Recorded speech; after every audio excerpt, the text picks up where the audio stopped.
Olá, eu sou o professor Paulo Netz e hoje nós teremos a nossa quarta e última aula a respeito do segundo princípio da termodinâmica.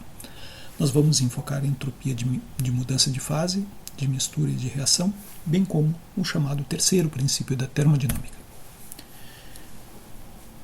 Vamos então começar com a mudança de fase e mistura, para depois começar algumas definições básicas de entropia de reação, abordar o terceiro princípio que nos possibilitará os cálculos de entropia de reação. Recapitulando as expressões do segundo princípio da termodinâmica, nós sabemos que a diferencial da entropia em função do calor e da temperatura para processos reversíveis é expressa como ds igual a dq sobre t.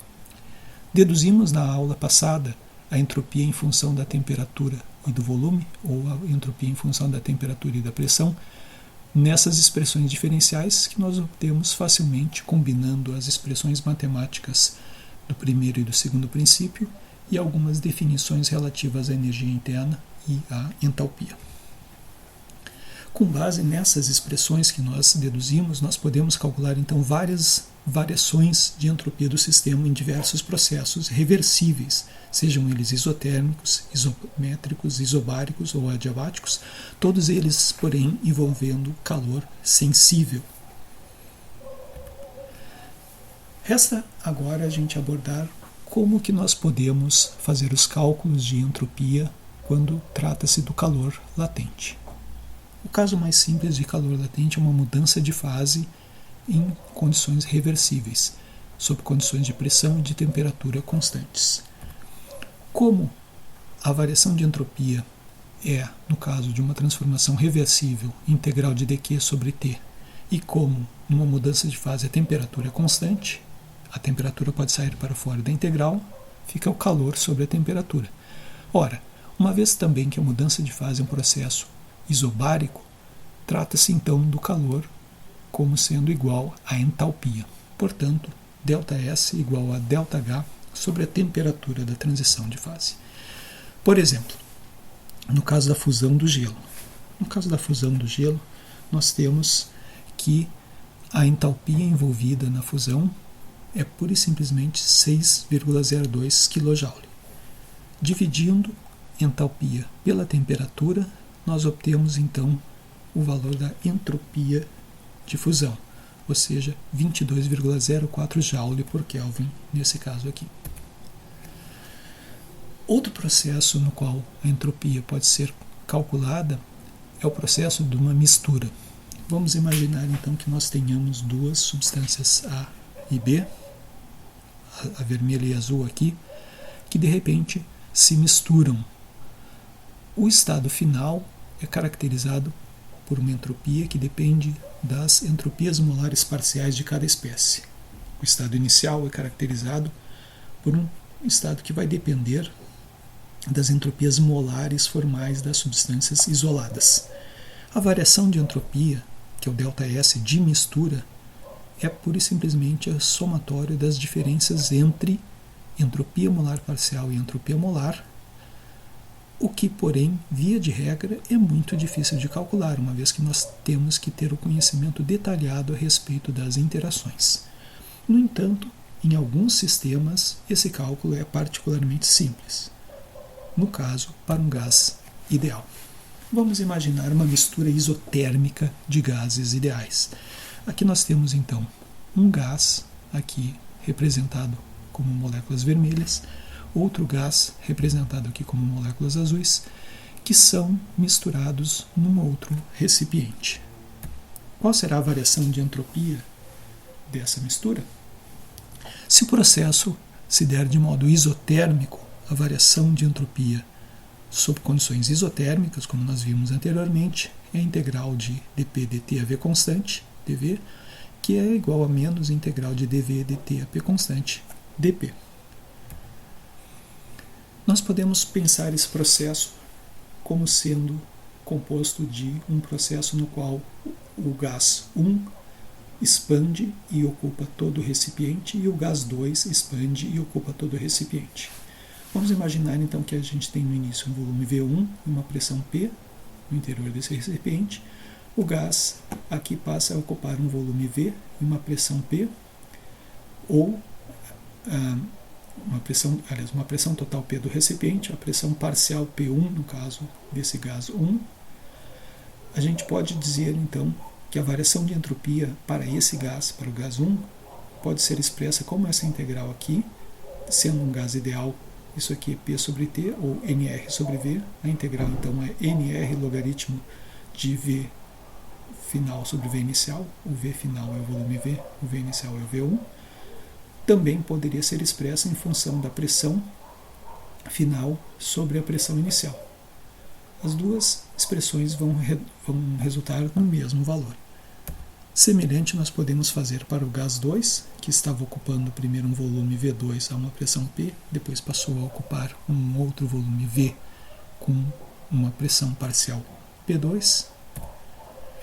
E se nós somarmos a entropia do gás 1 e do gás 2, nós obteremos a entropia total do sistema, a variação de entropia do sistema, que é pura e simplesmente, então, a própria variação de entropia da mistura sob condições isotérmicas nesse caso. Ou seja, ΔS igual a menos N1R logaritmo de x1 mais N2R logaritmo de x2, porque tanto esse termo quanto esse termo aqui podem ser identificados aqui como o recíproco das frações molares. Ou seja, em resumo, ΔS igual a menos NR logaritmo de x para o somatório de todos os termos, ou seja, ΔS igual a menos R somatório de NI logaritmo de x. Em qualquer mistura sob quaisquer condições, a fração molar é sempre um número menor do que 1. O logaritmo natural de um número menor do que 1 é sempre negativo, portanto aqui nós temos somatório de números negativos, portanto o ΔS da mistura é obrigatoriamente uma quantidade positiva. A entropia de reação pode ser abordada de modo semelhante ao que nós havíamos abordado a entalpia de reação. Recapitulando aqui, quando nós temos uma transformação, uma reação química, no qual A mais de A reagem com B mais de B, formando C mais de C e D mais de D, nós podemos definir a entalpia da reação em função da temperatura, da pressão e do avanço da reação. Porque, como nós vemos, ao ter uma reação química, as variações dos números de mols das diferentes espécies não são independentes, mas estão amarradas entre si mediante o avanço da reação. Esse último termo aqui, dH de lambda T e P constante, é quanto que a entalpia varia com o avanço da reação. E como nós vimos, esse termo aqui depende das entalpias molares parciais de produtos, onde o coeficiente estequiométrico é considerado como sendo positivo, menos dos reagentes, onde então o coeficiente estequiométrico é considerado como sendo negativo. Para o caso dessa reação aqui, A mais de A mais B mais de B, dando C mais de C mais D mais de D, o ΔH da reação, a variação da entalpia em função do avanço da reação, pura e simplesmente é o somatório das entalpias molares parciais dos produtos menos o somatório das entalpias molares parciais dos reagentes. De modo análogo, nós também vamos ter para a entropia da reação, que a entropia da reação é a variação da entalpia, a derivada da entalpia em função do avanço da reação. E ela também, de modo análogo, é expressa como o somatório ponderado das entropias molares parciais, ou seja, entropias molares parciais dos produtos menos entropias molares parciais dos reagentes. Como uma reação química ela é usualmente irreversível, mesmo que ela se dê sob condições isotérmicas, o ΔS da reação não corresponde a ΔH da reação sobre T. Por quê? Porque o ΔS vai ser o calor sobre a temperatura mais o termo da chamada entropia criada, ou seja, o termo característico da irreversibilidade. As mesmas formulações podem ser também aplicadas quando consideramos uma reação em condições padrão, onde então nós temos ΔS padrão da reação depende das entropias padrão de produtos e de reagentes. Também nesse caso, o ΔS padrão da reação usualmente não corresponde ao ΔH padrão da reação sobre a temperatura, devido ao fato de que nós temos irreversibilidade no processo. Bom, quando aplicamos a entalpia, cálculo de entalpia na termoquímica para uma determinada reação, nós utilizamos a lei de Hess, ou seja, somente importa o estado inicial e o estado final, e uma das formas de aplicar a lei de Hess é dizer que o ΔH da reação, sendo o conteúdo entálpico dos produtos menos dos reagentes, vai depender fundamentalmente de reações envolvendo produtos e de reações envolvendo reagentes. As reações mais simples de serem definidas são as reações de formação, e como nós vimos, a entalpia de uma reação pode ser expressa como o somatório ponderado das entalpias de formação dos produtos menos entalpias de formação dos reagentes. Essa expressão é importante porque nós não dispomos dos níveis entálpicos de produtos e reagentes. Nós temos que expressar, em vez dos níveis entálpicos, as entalpias em função de estados de referência, que no caso são os átomos formadores nas suas condições de referência. São definições formais de entalpia de formação. No caso da entropia, também é possível definir. No caso da entropia, porém, é possível definir uma entropia absoluta, graças à chamada terceira lei da termodinâmica. Nós também podemos utilizar entropias de formação, mas de modo geral nós podemos utilizar uma escala absoluta em vez da escala relativa que nós utilizamos na entalpia. E aqui nós vemos o que é o terceiro princípio da termodinâmica. Planck formulou da seguinte maneira: cada substância possui uma entropia finita e positiva, que se anula na temperatura do zero absoluto, sempre que essa substância, quando estiver na forma rigorosamente pura e assumir a estrutura de um cristal perfeito, então ela terá a entropia igual a zero. Como que nós podemos compreender isso aí? Nós podemos compreender recapitulando que uma das interpretações da entropia é o número de microestados compatíveis com um dado macroestado. Ômega é o número de microestados, ou seja, o número de conformações de estados microscópicos que correspondem a um dado estado macroscópico caracterizado por variáveis macroscópicas. Na temperatura do zero absoluto, numa forma cristalina rigorosamente pura, nós temos fundamentalmente apenas um tipo de estado, ou seja, é como se apenas um microestado fosse compatível com um macroestado. A probabilidade termodinâmica tende a um número bastante baixo, virtualmente igual a 1, de modo que a entropia tende a zero. A entropia numa temperatura qualquer vai ser a entropia na temperatura do zero mais uma integral de todos os calores trocados até atingir-se o estado em questão. Aqui a gente vai dizer então que esse termo aqui, devido ao terceiro princípio da termodinâmica, pode ser considerado como sendo nulo. Mais explicitamente, vamos dizer que a entropia a uma temperatura T pode ser considerada desde esse estado de referência, que é zero, mais todas as contribuições de calores sensíveis ou latentes até a temperatura em questão. Aqui nós temos, por exemplo, uma substância em fase gasosa, cuja entropia, em função da temperatura, pode ser expressa como uma soma de vários termos. A integral desde zero até a temperatura de fusão, do termo capacidade calorífica sobre T, mais o ΔH de fusão sobre a temperatura de fusão, mais a integral da temperatura de fusão até a temperatura de ebulição da capacidade calorífica do líquido, dt sobre T, mais o termo da ΔH de ebulição sobre a temperatura de ebulição, mais a integral da temperatura de ebulição até a temperatura em questão da capacidade calorífica da substância na fase gasosa sobre T integrada pela temperatura. Isso é expresso de modo mais compacto como um somatório de termos de calor sensível e um somatório de termos de calor latente. Esse somatório de termos de calor sensível e de calor latente pode também ser visto graficamente. Se nós aqui, por exemplo, analisarmos as capacidades caloríficas em função da temperatura, ou o que às vezes é mais pertinente, incorporar T aqui e analisarmos capacidades caloríficas em função de um gráfico do logaritmo da temperatura.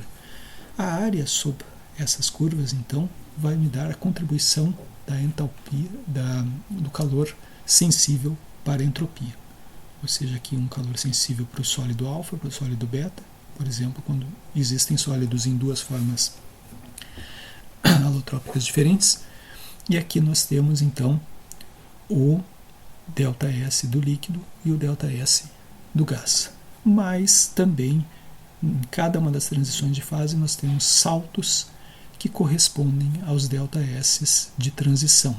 Transição aqui no caso, fusão e vaporização.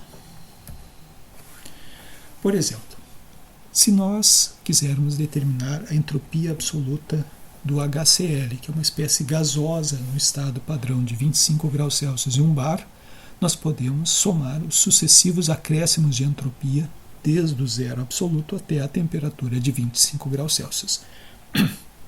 Começando então por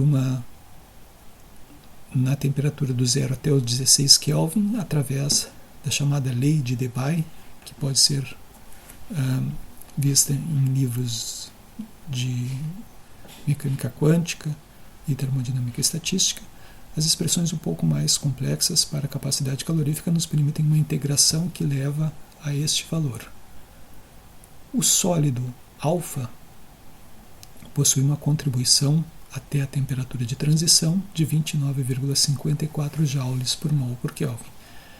A entropia de transição tem esse valor e o sólido beta, uma segunda forma de sólido, ao ser integrado desde a temperatura de transição até a temperatura de fusão, exibe 21,13 joule por mol por Kelvin.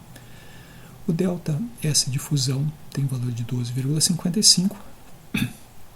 Depois, ao fundir, nós temos a fase líquida. A integral gráfica da fase líquida vai me dar 9,87 joule por mol por Kelvin.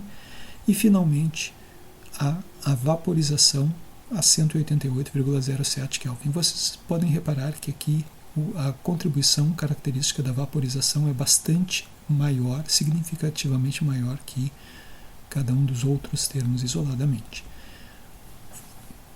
Depois, a integração analítica da capacidade calorífica do gás desde a temperatura de 188 até 298 contribui com 13,47 joule por mol por Kelvin.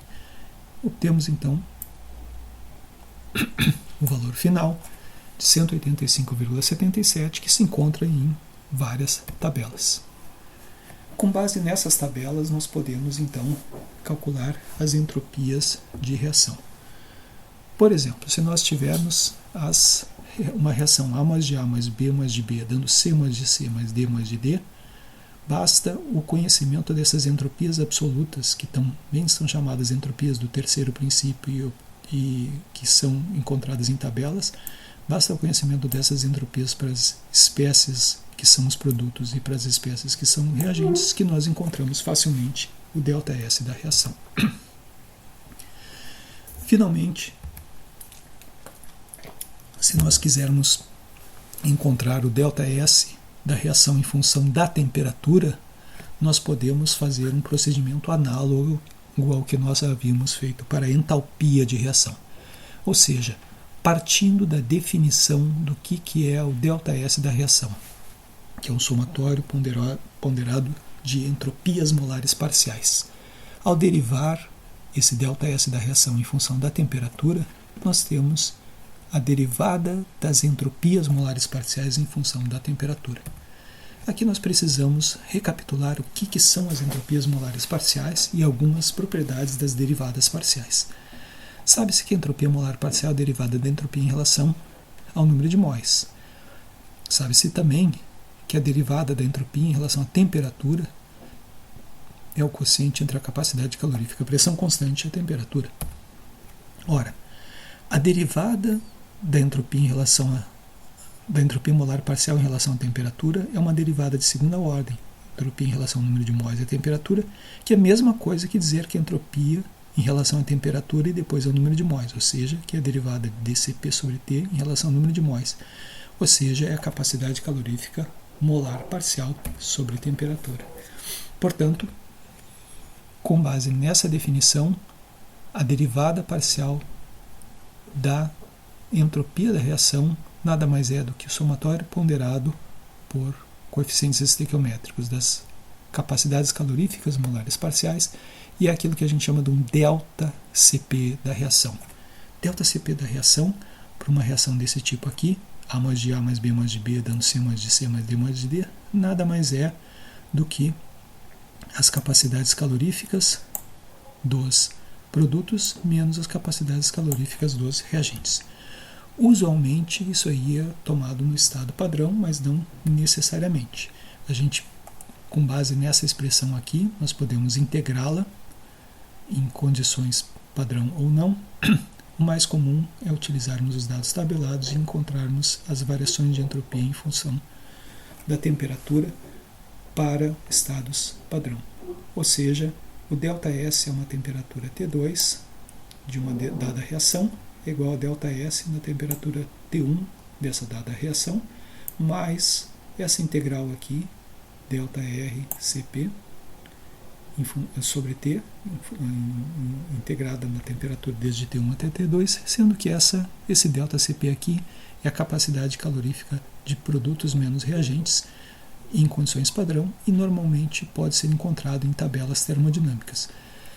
É importante salientar que se o intervalo de temperatura for um intervalo bastante grande, nós devemos considerar isso aqui como sendo uma função da temperatura, ou seja, uma expressão polinomial.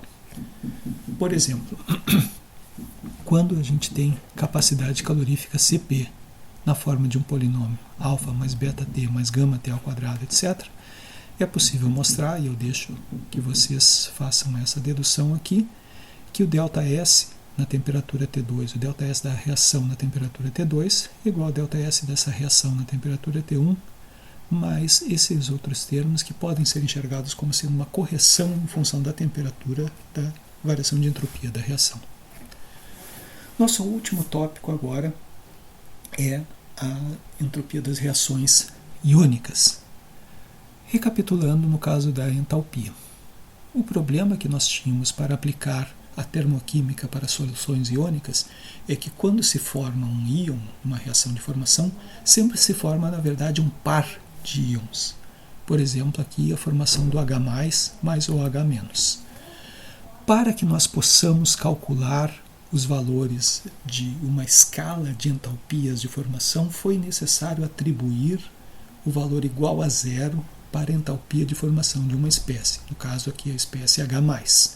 Atribuiu-se o ΔH de formação do H+ igual a zero para que nós pudéssemos então calcular a entalpia de formação do OH-, que portanto ficou com o valor de menos 229,94 kJ por mol. De modo análogo, nós também podemos fazer com a entropia, ou seja, nós temos que convencionar uma escala especial de entropia para os íons hidratados, dizendo então que essa entropia do H+, sob condições de atividade unitária, é igual a zero. Com base nessa definição, então, pode-se calcular a entropia de reações iônicas, utilizando tabelas termodinâmicas adequadas.